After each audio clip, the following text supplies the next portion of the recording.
3 years ago an accident stole my legs, my independence, and almost my will to live. Yet it presented him to me in a manner I had never anticipated. To begin with, I extend my heartfelt gratitude to my amazing subscribers. Your support enables me to weave narratives that explore the intricate, unrefined facets of existence. The situation is rather intricate. Close to me, the physician remarked that I had a stroke of fortune. Fortune smiled upon me as the semi-truck narrowly missed, crushing me entirely. Fortunate that my spine remained intact.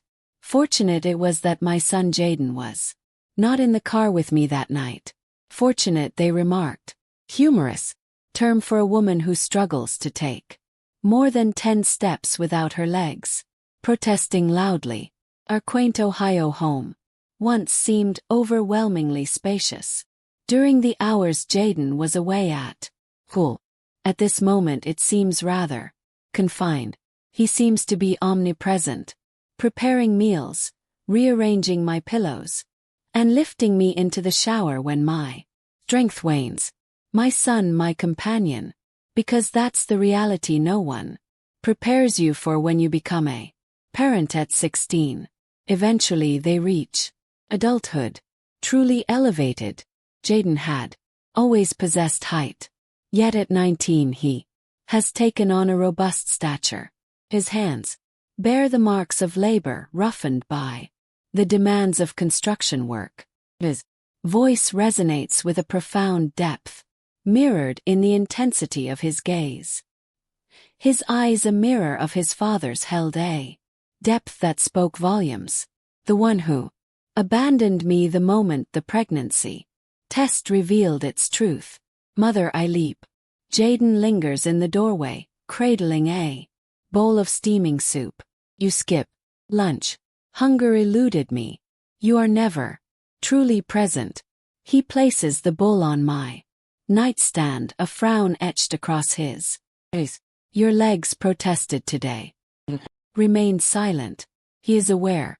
He possesses an uncanny awareness.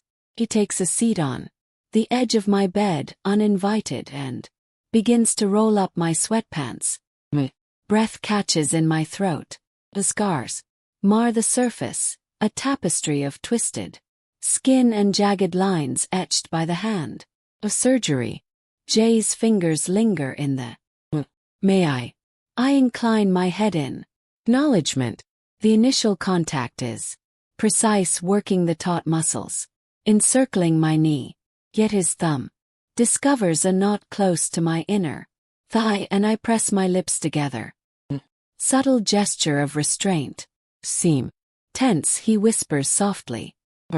Understanding is far from complete. With meticulous attention he arranged my blanket, ensuring my comfort was paramount. His touch was imbued with tenderness, just the right amount to stir my senses, igniting a thrill within me. It's merely the warmth of his skin, I remind myself. The sweet release as the pain dissipates.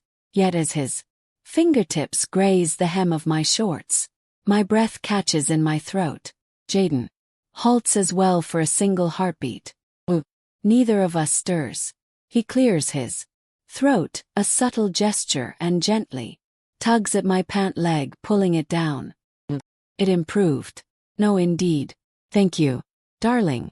He hesitates as if there is more he longs to express. Instead he picks up the soup bowl and departs. Gaze at the ceiling, revisiting those fleeting moments when his touch nearly ventured beyond its bounds. For the first time in years I experienced a sensation beyond pain, a thrill that feels perilous.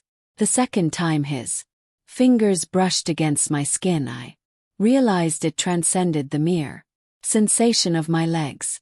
The morning light poured through the curtains, overly bright and exuberant, clashing with the tempest brewing within my mind. Sleep had eluded me.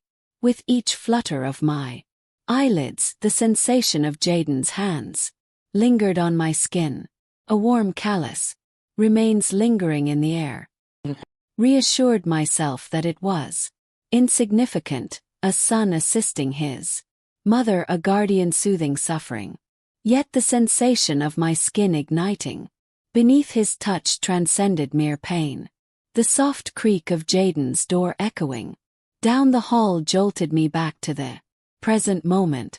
I swiftly draped the blanket across my lap as though he could perceive the whirlwind of thoughts swirling in my mind, echoes of the step. Then his silhouette loomed in my entrance. "You're up early," he remarked, his voice growly with the remnants of slumber. He stood, bare-chested, sweatpants hanging low on his hips. A tattoo winding its way over his ribs. A decision made last year, without my knowledge, wrenched my gaze from the scene before me. Rest eluded me. Once more, "Lex, know you." Inclined my head in agreement. Jaden let out a weary sigh and entered, taking a seat beside me just as he had done the previous night.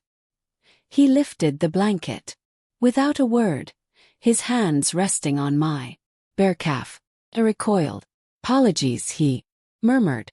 My hands were cold, yet it wasn't the chill in the air that caused the tension within me.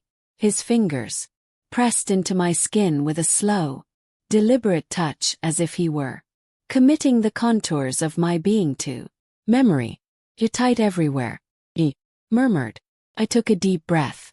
Last night I could feign that it was merely an accident, yet now, under the bright light of day, it was undeniable how he skillfully worked to ease the tension in my muscles, concentrating solely on alleviating the discomfort.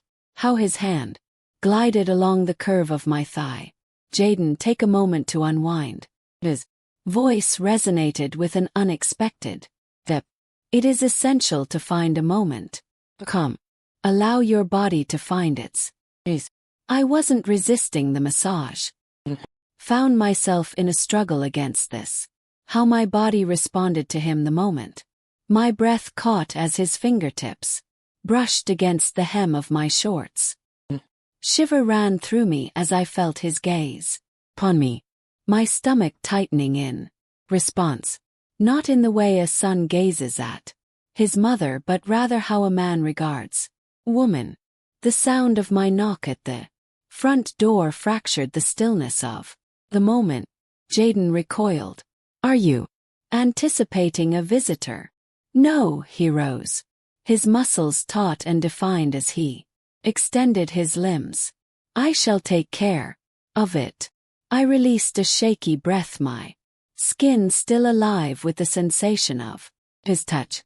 Whispers floated in from the living room. Mrs. Whitmore, our inquisitive neighbor, inquired if we required anything from the store. Courteous decline from Jaden, the door gently shutting behind him. Upon his return, his expression remained a mystery shrouded in ambiguity. "Do you think she has an inkling?" he inquired. My heart ceased to beat. "What is it that they suspect?" He wore a slightly male that we have yet to reimburse her for the casserole dish she graciously provided last month. I managed to laugh, though my hand shook as for a fleeting moment I believed he was referring to. That night, rain lashed against the windows. The tempest extinguished the light, shrouding the home in an enveloping gloom. Jaden ignited the candles, their dancing light casting shadows that played across his features. He settled next to me on the couch, so near that I could sense the warmth emanating from him. "Are you cold?" he inquired. Not a deceiver. He gently laid a blanket over us regardless. Legs grazed softly beneath it. Neither of us made a move to depart. The wind lingered beyond the threshold. Tree branch clawed at the roof, reminiscent of fingernails on a chalkboard. In that moment, his hand brushed against mine. neither a mere coincidence nor a fleeting caress. His fingers intertwined, with mine strong and confident. Yet, to have distanced myself, I did not. The flickering candle light, his eyes, peered as dark as night. Caution and inquiry, a heartfelt request. Electricity surged back to life with an abrupt hum, illuminating the room in a brilliant glow. We recoiled as if scorched by an unseen flame. The connection between us remained unbroken. Just one kiss, and in that fleeting moment we were shattered and reshaped into a version of ourselves we never anticipated. The blackout transformed everything. For 3 days following that night on the couch, Jaden and I navigated our space like two unfamiliar souls, courteous, cautious, yearning. His gaze lingered on my lips as I spoke. His hands hesitated as he assisted me to my feet. Once I turned too quickly and discovered him breathing in the fragrance of my hair where it had grazed his shoulder. We were a smoldering spark poised for the inevitable detonation. It transpired on a Tuesday. Jaden had just returned home from work, his body carrying the scent of sweat, mingled with the warmth of summer. He discarded his boots, the fabric of his white t-shirt adhering to his chest, marked by the sweat that had soaked through. "Are you all right?" he inquired, his gaze lingering on my rigid form slumped on the couch. Merely aching, I conjured a smile. A day stretched on endlessly. Silently he approached and gently placed my legs across his lap. My breath hitched as his fingers pressed into my calf. "Your efforts are commendable, but perhaps you should consider taking a step back," he whispered under his breath. "Proclaims the lad who single-handedly reconstructed our porch ramp when the insurance turned a blind eye. The gentleman who lifted me up to my sanctuary each evening as my chamber resided on the second level. His thumb dug into a knot near my knee and I stifled a moan. His voice carried a rugged quality. "Allow me the privilege of looking after you." Yet this was not this was desired. I noticed it in the way his jaw clenched as my skirt slipped higher, sensed the quiver in his fingertips as they ascended with purpose. As his hand inched towards my thigh, I seized his wrist firmly. We stood still. His pulse throbbed beneath my fingertips, then instruct me to a formidable challenge, a heartfelt request. I ought to have expressed it. I ought to have pushed him aside, sought the counsel of a therapist, and acted as if this moment had never transpired. Yet I chose not. I was unable to. I released my grip on his wrist. His kiss lacked tenderness. It was a blaze of passion and the rawness of teeth. Culmination of 19 years of emotions finally breaking free through the gentle embrace of understanding and care. His hands clenched in my hair, pulling me closer to him. Oh, we exchanged a tender embrace, overcome by a profound sense of gratitude and the instinct to survive. It felt as though this was the sole rhythm of our existence, the only way we understood how to draw breath. I inhaled sharply, my fingers sinking into his shoulders. "It is not possible for us. We are already here." He grazed my lower lip with his teeth, a jolt of electricity coursing through me, igniting a fire deep within. "Do you sense that we are that, and may the heavens assist me?" Certainly felt it. The firm pressure of his body against my hip, my body arched towards him, reminiscent of a flower reaching for the sun. This was incorrect. That is utterly misguided. Yet, as his tongue brushed against mine, my only thought was for more. We never quite reached the bedroom. Jaden pressed me firmly against the couch, His hips pressed against me as I tugged at his shirt. The fabric ripped at the collar. Yet neither of us seemed to mind. Gaze upon me. He emitted a low growl. The moment I acted upon what I witnessed, it left me utterly broken. There was something deeper than mere desire reflected in his gaze. It was love pure and undeniable, the sort that shatters bones, the sort that etches itself into memory. In the stillness that followed, as we lay entwined, the weight of reality began to seep in. Jaden drew language circles on my exposed shoulder. Are you all right? Negative indeed.